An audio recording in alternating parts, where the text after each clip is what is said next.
Okay, let's just dive right in. Is religion? Is it divine truth? Or is it, I don't know, maybe the ultimate tool for control? That's a heavy place to start. But yeah, it's a question that hangs over so much of human history, isn't it? This need for structure, for authority. Exactly. So try this thought experiment. Mm-hmm.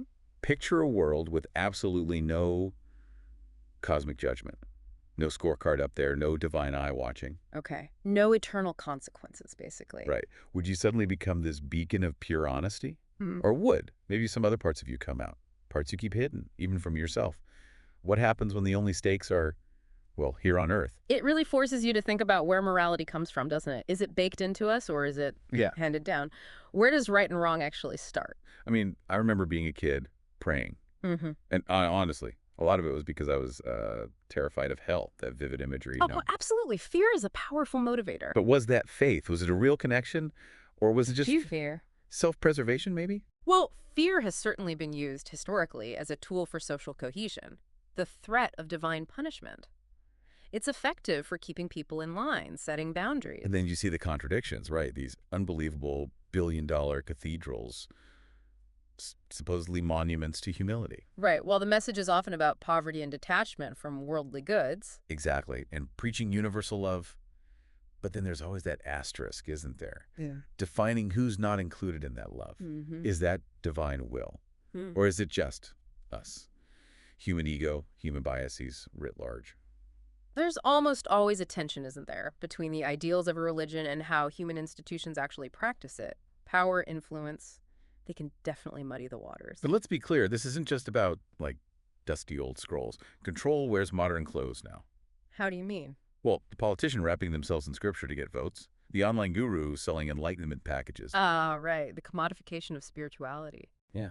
Or even the algorithms that just feed you what you already believe until it feels like absolute truth. It's the same Yeah. underlying mechanism, isn't it? Mm. Just different delivery systems. It is fascinating how adaptable these methods are.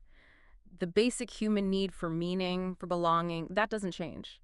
And new systems, new technologies, they just find new ways to tap into that or exploit it.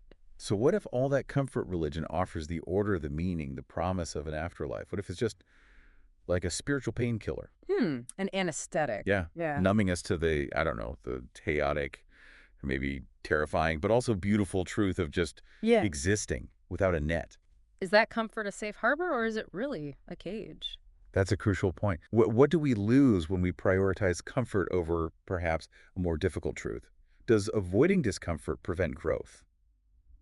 Understanding. I saw this thing, someone online just spewing hate, pure vitriol. But they were so convinced they were righteous, doing God's work. Clutching their justifications tightly. Right. And that's the scary part, isn't it? Control works best when the person being controlled genuinely believes they're free or chosen. That really shows the power of belief to shape reality, to justify actions. When someone feels they have a divine green light, well, sometimes that seems to override even basic human decency. So let's boil it down. Why do we follow any rules? Religious ones, laws, social norms? Is it because we truly believe they're good, that they lead to a better world? Oh. Or is it simpler? Are we just scared of chaos? Do we just crave order in what feels like a random, indifferent universe? Be honest with yourself, you know? Is it conviction or just needing guardrails? That taps into fundamental philosophy, doesn't it? Are Yeah. ethics divine, or are they human agreements born out of necessity? They say faith moves mountains. Maybe, sometimes. But honestly, more often it feels like faith chains people to the mountain, makes them feel unworthy to even try climbing. So does it liberate or does it limit? What do you really see happening? It makes you think about potential, doesn't it? What's the cost of limitations we accept because of belief, whether religious or ideological? Are we holding ourselves back? And look back through history. Kings claiming divine right, pharaohs who were gods. Cult leaders hearing voices. Exactly. It's always the same script, isn't it? Ugh. The divine speaks through me, so you need to listen and obey. And maybe give me your money and power.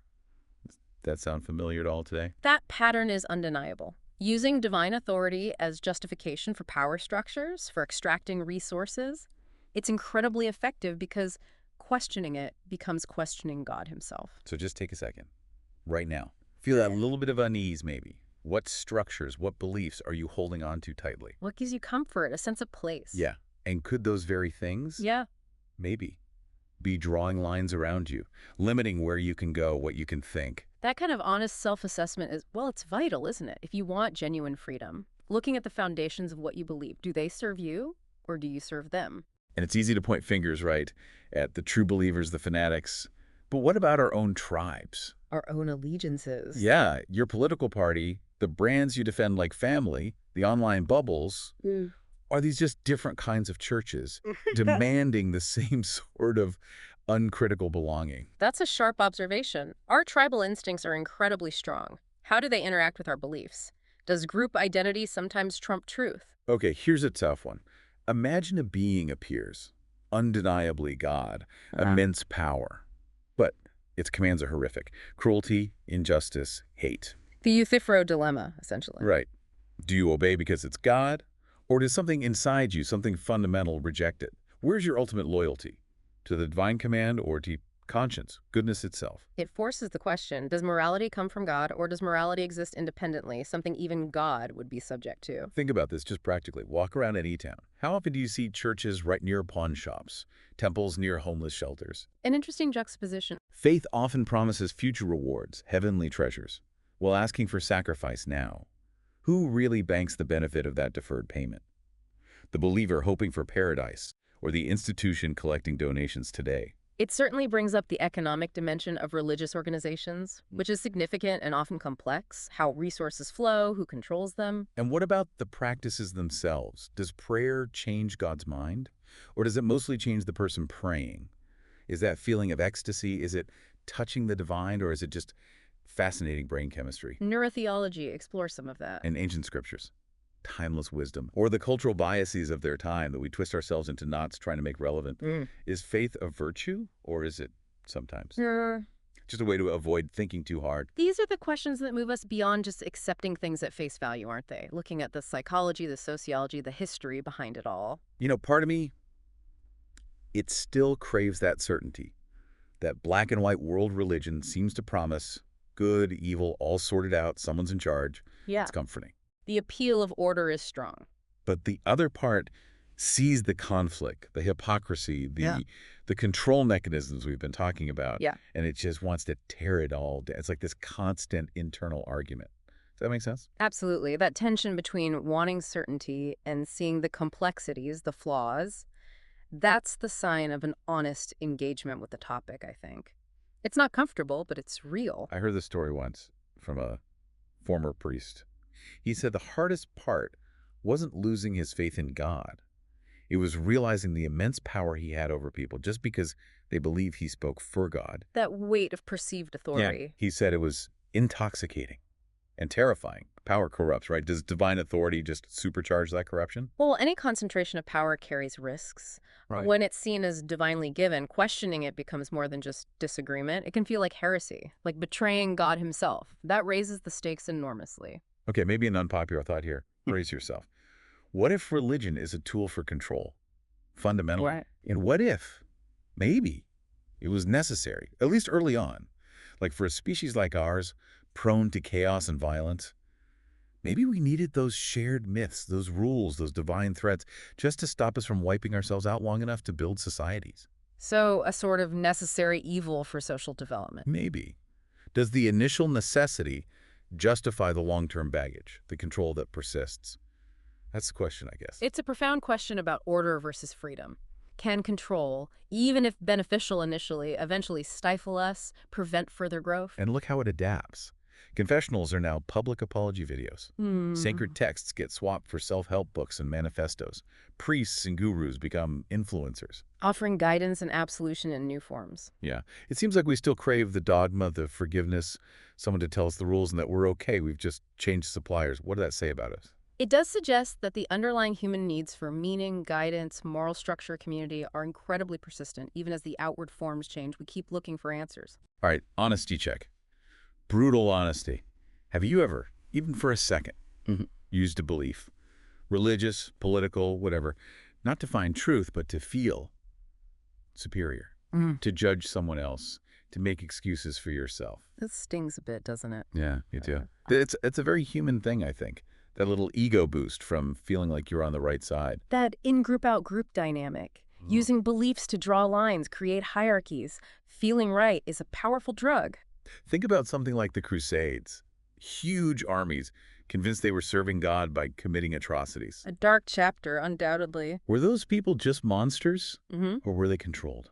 Programmed by a belief system that promised heaven for horrific acts on earth. Where does personal responsibility stop and indoctrination take over? It's heavy. It's a stark reminder of how powerful ideology can be, how it can shape perception and action on a massive scale. The interplay between individual choice and systemic influence is incredibly complex there. Okay, let's flip marks. Forget religion as the opiate of the masses. What if the real vulnerability isn't the drug, but the addiction? Our deep, maybe primal need for something like religion. So the demand creates the market, essentially. Yeah. What if the institutions are just the dealers, capitalizing on a fundamental human craving for meaning, order, belonging? Are they pushing it, or are we desperately seeking it? That shifts the focus inward, doesn't it? From external manipulation to our own internal landscape, our own needs and fears. And if you're listening to this thinking, oh, this doesn't apply to me, I'm an atheist or agnostic or spiritual but not religious, hang on a second. Don't assume immunity. Right. Some of your unwavering faith in science with a capital S, maybe. Or your absolute certainty in your political views, things you haven't really stress tested, everyone worships something, right? Even if it's just rationality or an ideology, what's your altar? What do you bow down to without question? That's a fair challenge. It pushes against the idea that anyone achieves pure objectivity. We all operate within belief systems, value systems, even if they aren't traditionally religious. Think about how empires used religion to unify diverse people. One god, one emperor, one law. It worked, right? Built huge civilizations. It provided social glue, a shared identity. But it was also incredibly effective at crushing dissent, justifying conquest, burning heretics. Sometimes control isn't some secret plot, it's just efficient, good administration, wrapped in a divine mandate. That dual role is key, fostering unity, enabling cooperation, but also inherently creating boundaries, suppressing alternatives, concentrating power. It cuts both ways. Okay, let's zoom out even further. What if? What if every system of meaning we build religion, sure, but also politics, nationalism, consumerism, even our personal ethics? What if they're all, at their root, just forms of control? Control against what? Against the meaninglessness. Yeah. Against the terror of a vast, silent universe that doesn't care about us. What if they're all just elaborate stories we tell ourselves to keep that existential dread at bay? Is religion the problem, or just the oldest, most obvious symptom of this human need to manage chaos?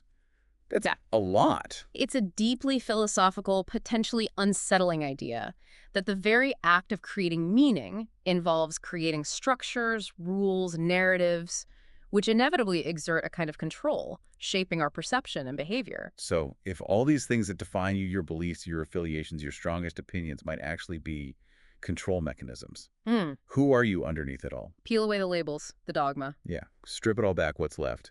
Is there an essential you that exists outside of these frameworks, or are we entirely constructed by them? That hits the core of identity, doesn't it? How much is innate and how much is learned, absorbed, adopted? Just sit with that idea for a second. The potential void, the silence, but also, maybe, the freedom. It's kind of dizzying. You still think this is just about religion controlling the masses? Or is it also about us trying desperately to control the chaos inside? That internal dimension is critical. The need for inner order, predictability, answers that can drive us towards systems that offer them, sometimes regardless of whether those systems are objectively true. We want to manage our own internal state. Maybe the ultimate control isn't getting people to believe in your specific god or ideology. Maybe it's convincing them they need belief itself, that they can't survive without some system telling them what's true. That's the real trap. That's a powerful thought. Selling the need before selling the solution. So, back to that world without a cosmic scorekeeper. Be honest. Would you really be totally fine? Or would some part of you miss the rules, miss the feeling, however faint, that someone, somewhere is keeping track of it, that things ultimately make sense? It's worth pondering in quiet moments. That need for accountability, for ultimate justice or meaning. Look, if any of this resonated, if it stirred things up, maybe share it. Pass it along to someone else who isn't afraid to ask hard questions, whatever they believe or don't believe. Let's keep talking about it. And consider this. Is deep piety always about love for the divine? Or could it sometimes be just a profound hatred of uncertainty? Is faith always a virtue? Or can it be an elegant way to sidestep the uncomfortable work of thinking critically? Something to chew on. We've talked a lot about religion controlling people, but flip it around. Think about the controllers, the priests, the gurus, the leaders. Are they really masters of the system? Or are they trapped too? Exactly. Are they also just playing roles, maybe even doubting sometimes, bound by the expectations and rules of the very system they represent? Who's really in control? It gets complicated fast. That speaks to systemic momentum, doesn't it? How institutions can constrain even those at the top. Everyone serves the structure to some extent. You know how we click agree on software terms without reading? Maybe we do that with religion sometimes. Skim past the tricky bits. Yeah. Ignore the verses about violence or exclusion. Focus on the comfort and community and just click agree. Is that faith or just convenient ignorance? What are we actually signing up for? It highlights a tendency towards confirmation bias, perhaps, focusing on what feels good, what aligns with our desires, rather than grappling with the difficult or contradictory parts. Imagine you were absolutely 100% certain your religion was the only truth.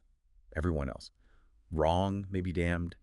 Could you genuinely, truly love those people? Or would that certainty inevitably create a barrier, judgment, maybe even pity or contempt? Right. Where does divine certainty tip over into simple intolerance?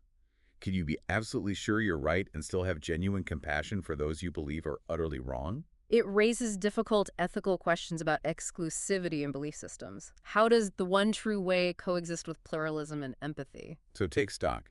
Those truths you hold closest, religious, political, whatever, how did you get them? Really trace it back. Was it deep personal investigation? Wrestling with doubts? Or was it inheritance? Osmosis from your family, your culture? Did you choose them because they felt comfortable, gave you belonging? Who's the author of your core beliefs? Is it really you? That kind of intellectual genealogy is crucial, isn't it? Understanding how we came to believe what we believe, owning it or revising it. And what about being spiritual but not religious is? Sounds enlightened, right? But is it always? Or is it sometimes just religion a la carte? Picking the nice bits, the meditation, the sense of connection, without the uncomfortable doctrines, the accountability, the demands. Is it growth or just spiritual consumerism?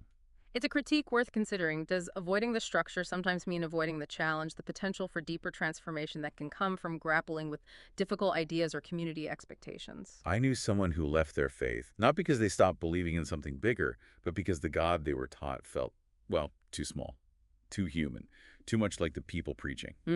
That's profound. Maybe part of the control is shrinking the divine.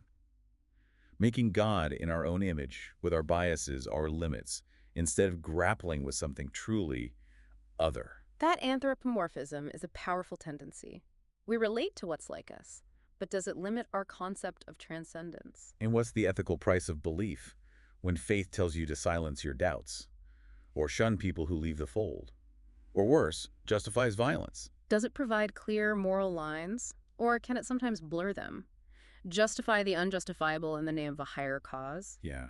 Where does devotion become dangerous dogma? That line can be terrifyingly thin. It really forces a constant examination of the relationship between faith, reason, and fundamental ethics. And don't think you're immune to this stuff. Look how easily people fall for modern cults, conspiracy theories, charismatic leaders selling snake oil online. The mechanisms are similar. Exactly. Our brains seem wired to want life, belonging, simple answers from a confident authority. Maybe old school religion just perfected the techniques over centuries. We're all vulnerable. It taps into those deep psychological needs for narrative, certainty, and group identity. Those needs are powerful. You know, you don't even need a literal fire and brimstone God for control. Just the idea, the possibility of judgment, the fear of chaos, of the unknown. Uncertainty itself becomes the threat. Right. Control loves ambiguity, loves fear. Religion often just gave those fears names and faces. But the underlying anxiety, that was already there.